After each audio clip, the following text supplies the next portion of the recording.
So today we will talking about a membrane application in water treatment. So what is a membrane? What is actually a membrane?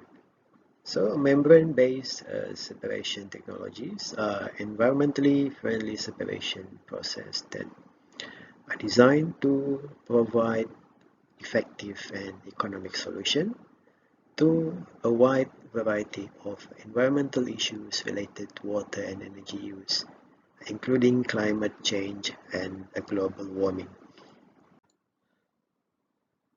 So the growth of membrane science and technology is mainly due to the impressive development in materials used for membrane fabrication and modification, improvement in membrane module, and the evolution of related system, plants, and also equipment.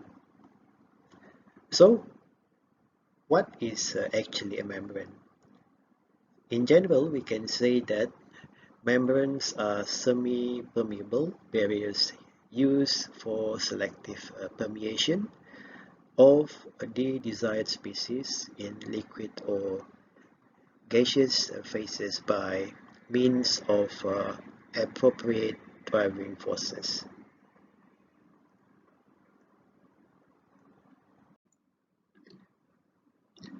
The cell membrane, also be called as the plasma membrane, is found in all cells and separates the interior of the cell from the outside environment. And the cell membrane consists of a lipid bilayer that is semi-permeable, and the cell membrane regulates the transport of materials that are entering and exiting the cell.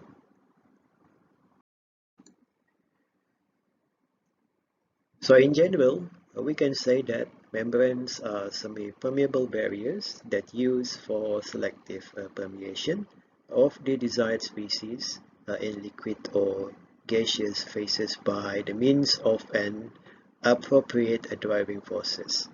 Membranes of different forms and characteristics are generally made from a wide variety of chemically and thermally stable polymer.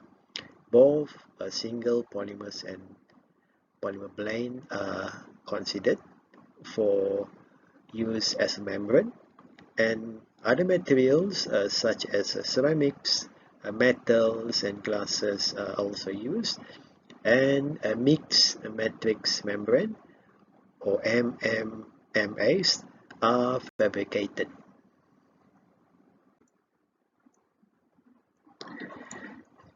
Because of its multidisciplinary character, we can apply membrane technology for utilization in a lot of industries, including the water treatment for domestic and also industrial water supply, a chemical, pharmaceutical, biotechnological, beverages, food industry, and so on. As you can see in the figure here, among the application of membrane technology, we can use it for desalting seawater, for use to holding back the seawater intrusion. We can use membrane technology to treat brackish groundwater, also for water softening, removing color, odor, and other organic contaminants, for use in the soil protection, agriculture, pharmaceutical, medicine, air protection, and many more, as you can see in the list and the figure in this slide. In this topic of membrane technology, what basically you need to understand is what is actually a membrane. So like what I have mentioned before, membrane technology is a separation process from particles to molecules, and a wide variety of membranes are available to design a process. And how does a membrane work? What can it do? And how much does it cost? So among the disadvantages of membrane is the high cost of the membranes and a slow filtration speed.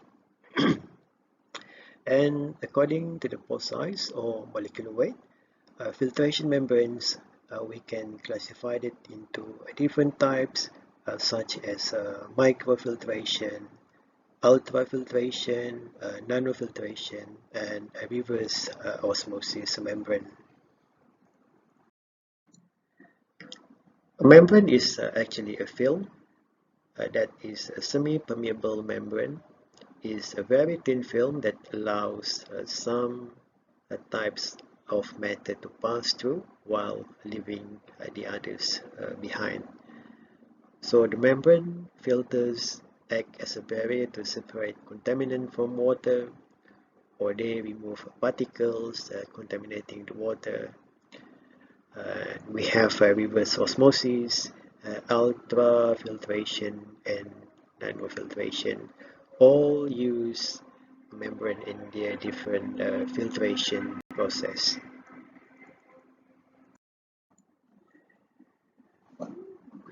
So we have a few different membrane types for different types of application. Water treatment process use several types of membrane. So we have microfiltration, MF, and we have ultrafiltration, UF, we have a reverse osmosis, RO, we have a nanofiltration, NF, and we can see the properties of different types of membrane in the table here. And we can see that microfiltration membrane have the largest pore size and typically reject all large particles and various microorganisms.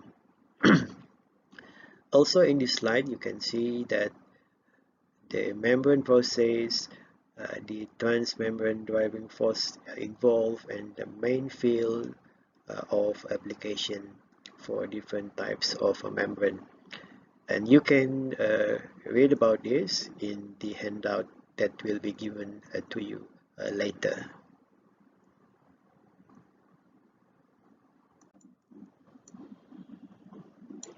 So the upper table here is a continuation from the previous slide. Now take a look at the table below here that shows the characteristic of the different pressure-driven membrane process. So we have a few characteristic tabulated in the table here in terms of pore size, MWCO, the pressure involved, and also the permeability. So we can see that they are different characteristics of a different membrane. Take a look at the MWCO here. MWCO is a molecular weight cutoff. It is very important terms in membrane filtration. It describes the pore size or rejection capability of a membrane, and the unit is mentioned here. The dA is the unit of molecular weight cutoff. dA is a Dalton, or the unit for MWCO is Dalton, or dA in short. And from the table here we can see that the microfiltration has the largest MWCO number, whereas for reverse osmosis it has the lowest MWCO number. So in general, we can classify membrane into polymeric membranes or inorganic membranes. A membrane can be homogeneous or heterogeneous, symmetric or asymmetric in structure, solid or liquid. It can either carry a positive or negative charge, or it can be neutral or bipolar. And if you take a look at the figure on the left side here, it shows the general classification of membrane. And basically, we can say that a membrane is essentially a barrier which separates two phases and restricts transport of various chemicals in a selective manner.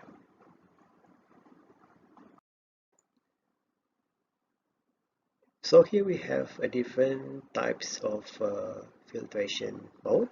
The first one, we have a dead end flow where all the water passes through the membrane. The particles are trapped within the membrane structure.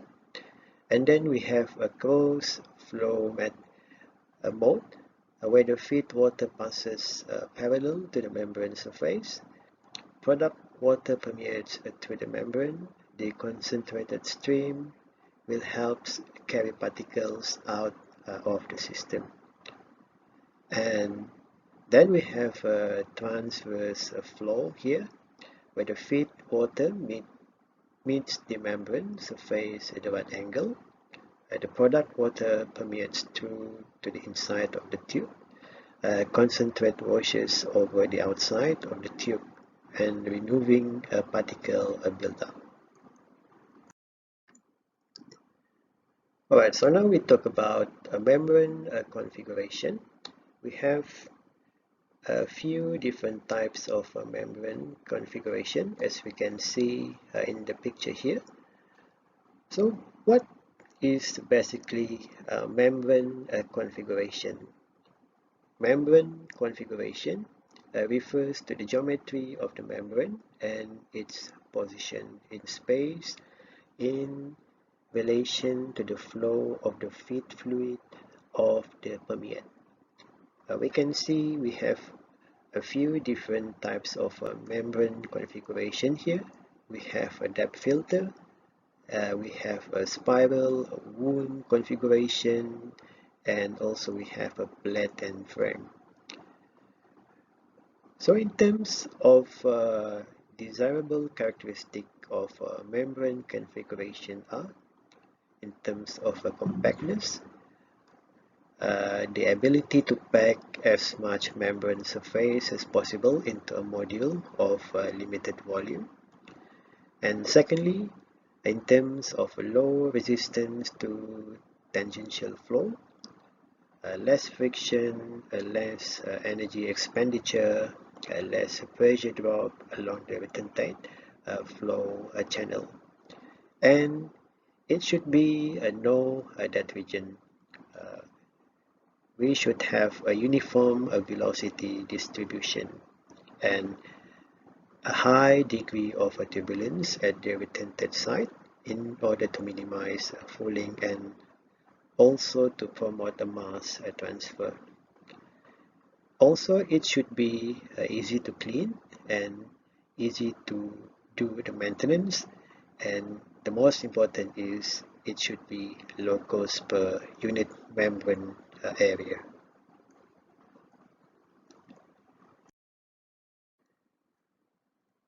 And here we have a few more membrane configuration, as we can see in the figure here. We have a plated membrane cartridge. The plated filter or membrane cartridge is a filter cartridge that is a plated structure, a filter medium. And also we have down here we have a tubular or hollow fiber module. Tubular or membrane module are a tube-like structure with a porous wall, and tubular module work through tangential cross flow and generally used to process a difficult feed stream such as those with a high dissolved solid and a high suspended solid.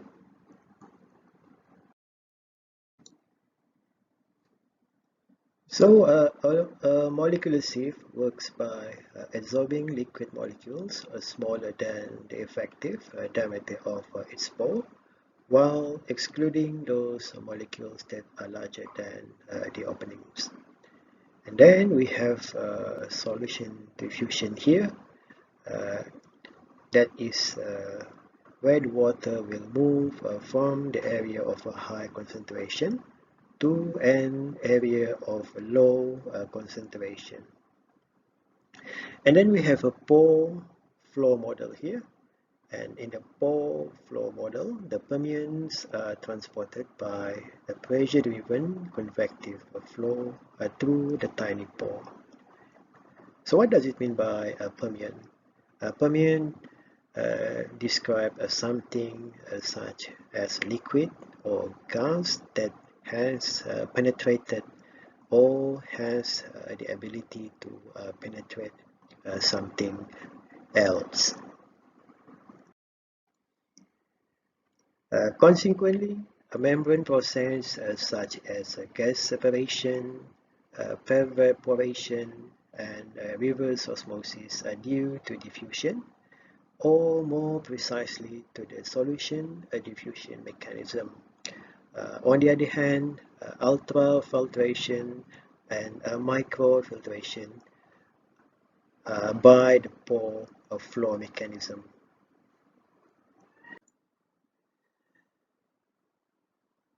So the bottom line here is we can say that almost every industry today requires a filter for their filtration need.